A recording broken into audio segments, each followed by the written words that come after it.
साथियों नमस्कार।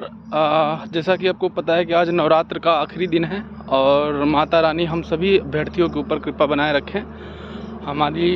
हम लोगों की सभी मनोकामनाएं पूरी हो, ऐसी हम प्रार्थना करते हैं माता रानी से। खैर, अब मुद्दे की बात करते हैं। मुद्दा ये है कि कल शिक्षा निदेशालय में प्रयागराज में कोई अधिकारियों से बातचीत में यही चीज़ें क्लियर आई कि सीटों की संख्या आपकी जो पूर्व में अधियाचित पद थे उसी पे भर्ती होगी।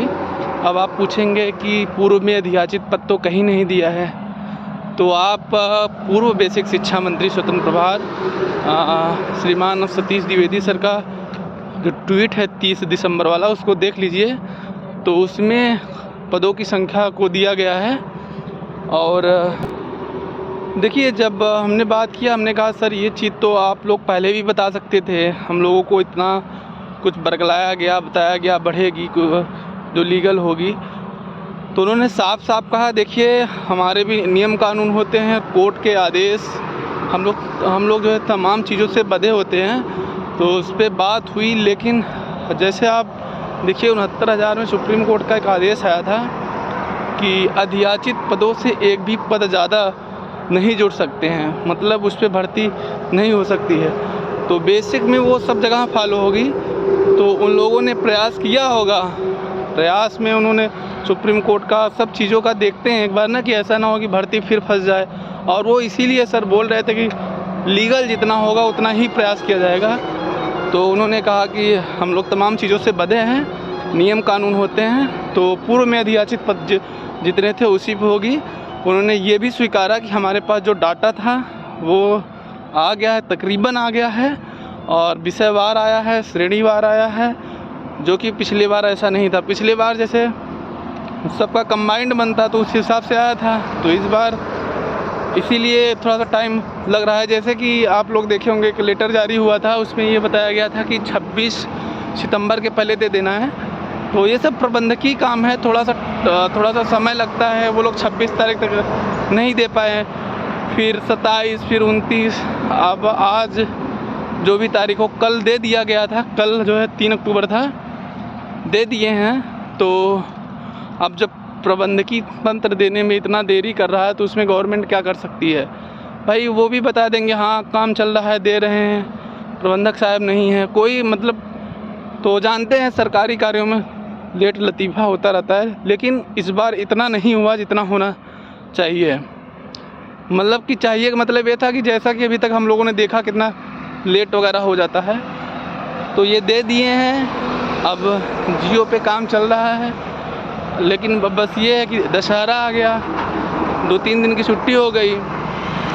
तो अब देखते हैं आगे क्या होता है। लेकिन सर ने बोला कि दशहरे के बाद आपकी भर्ती प्रक्रिया शुरू हो जाएगी, आप लोग परेशान मत रहिए। हम लोगों ने कहा सर हम लोग परेशान हैं सीटों की संख्या को लेकर, क्योंकि अभी तक हम बहुत से सारे अभ्यर्थी इसी में थे कि सीट बढ़ेगी। तो जो अपने आप को बॉर्डर लाइन पे महसूस कर रहे हैं, जो भी हो सकता है, बॉर्डर लाइन हम भी हो, कोई भी हो जो महसूस कर रहा है, तो उसमें थोड़ा सा ठीक रहता है सीट बढ़ जाती तो। और कल मेरे साथ एक साथी गए थे, तो वो कह रहे थे कि आप ये बात मत बताइए सार्वजनिक स्थान पे कि सीट की संख्या नहीं बढ़ेगी, नहीं आपकी फजीहत होगी, ये होगी। तो हम इसलिए बता दे रहे हैं कि देखिए हम कोई नेता आदमी नहीं है कि हम बहुत जो है डिप्लोमेटिक जवाब देंगे कि हमारे फॉलोअर्स बढ़े रहेंगे, हम केवल बेवकूफ़ बनाते रहेंगे, ऐसा कुछ नहीं है भाई। मुझे जो जानकारी मिली मैं वो आपको बता रहा हूँ। इसमें हो सकता है कि कुछ लोग या बहुत सारे लोग, अभी तो कुछ लोग तो जो बोलते हैं, जो लिबिर करते हैं, वो कर ही रहे हैं।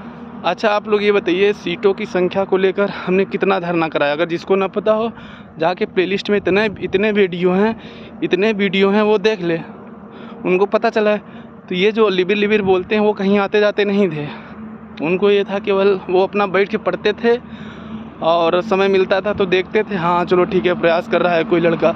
अरे यार, सीटों की संख्या को लेकर 42-45 हज़ार पास थे, कितने लोग आते थे? हमारे साथ जैसे देखिए कुछ बच्चे हैं, जैसे राहुल सिंह हो गए, गौरव सिंह हो गए और शिवम कुलश्रेष्ठा हो गए। तो तमाम ऐसे बच्चे थे जिनके गुणांक बहुत कम थे, हम उनके लिए संघर्ष करते थे। उनके लिए यानी जिनके कम बहुत ज़्यादा कम गुणांक थे, तो वो हमारे संघर्षों के साथ ही थे। वो लोग भी कहें कि इसी भी भाई ठीक है, नहीं बढ़ा, क्या दिक्कत है, अब सरकार की मंशा है अगली भर्ती देना, तो आप क्या कर सकते हैं। तो जो बोल रहे हैं वो अपने घर का संस्कार से बोलते हैं, तो उनको बहुत ज़्यादा लोड नहीं देना है। क्योंकि देखिए, हम लोग एक शिक्षक, ऐसा नहीं है कि जब सरकारी नौकरी ही पा जाएंगे तभी शिक्षक है। एक शिक्षक हमेशा समाज का दर्पण होता है, तो उसके बाद व्यवहार, बॉडी लैंग्वेज, सब चीज़ में एक शिक्षक का वो होना चाहिए। तो देखिए, हम बहुत ज़्यादा यहाँ सफाई नहीं देंगे कि सीट नहीं बढ़ी, तो इसमें तो मेन बात ये है कि अधिकारियों की मंशा, सुप्रीम कोर्ट की गाइडलाइन, सरकार के नियम कानून से सब बंधे थे ये लोग, और ये लोग अगली भर्ती देने के फिराक में हैं। मेन बात यही है। कल कुछ लोगों का कमेंट आया था कि आपको नहीं पता है सीट बढ़ेगी, तो देखिए, अगर बढ़ जाएगी तो अच्छी बात है। हमने ये भी बात किया था, तो उन्होंने बहुत कायदे से समझाया कि कुछ नियम कानून होते हैं। हमने कहा सर बहुत भरोसा था, आपने भी कहा था, हम लोग ने उच्च स्तर के अधिकारियों से भी बात की। तो देखिए, जो चीज़ें सही है उसको स्वीकार करना पड़ेगा। क्योंकि देखिए, मेरा काम यहाँ पे केवल ये नहीं है कि हम अपने फॉलोअर्स बढ़ाएं, कूटनीतिक तरीके से ये चीज़ ना बताएं, वो चीज़ ना बताएं कि आप लोग गलत मतलब उसमें जिए। तो हमारा बहुत साफ और स्पष्ट संदेश मतलब होता है कि जो जानकारी मिली वो आप तक बताएं। हो सकता है वो आपको बहुत अच्छा लगे, हो सकता है वो आपको बहुत ख़राब लगे। जैसे कुछ लोग कह रहे हैं सीट बढ़ सकती है, तो उनके लिए अगर मैं एक एग्जांपल दूं, जैसे मान लीजिए युजवेंद्र चहल बैटिंग कर रहे हैं और जसप्रीत बुमराह बॉलिंग कर रहे हैं। अब एक ओवर में 32 रन चाहिए, तो वही स्थिति है। अगर युजवेंद्र चहल 32 रन मान लेंगे तो सीट बढ़ जाएगी। लगभग नामुमकिन सी बात हो गई है। अब हमारा कहने का मतलब ये है। तो अभी आप लोग जो भी साथी हों, जो अपने आप को बॉर्डर लाइन, हालांकि अभी किसी को पता नहीं है कितना गुणांक जाएगा, प्रयास करते रहिए, अपनी अगली तैयारी को करते रहिए। देखिए, मेरा जो काम है वो आपको हम जो है बता दे रहे हैं। फालतू की चीज़ों में आप मत आइए। सिलेक्शन हो जाता है सबसे अच्छी बात है, और नहीं होता है तो उसमें कोई भी हो सकता है, हम भी हो सकते हैं, कोई भी हो सकता है। तो अगली तैयारी करेंगे। बाकी यही जानकारी थी। धन्यवाद, नमस्कार।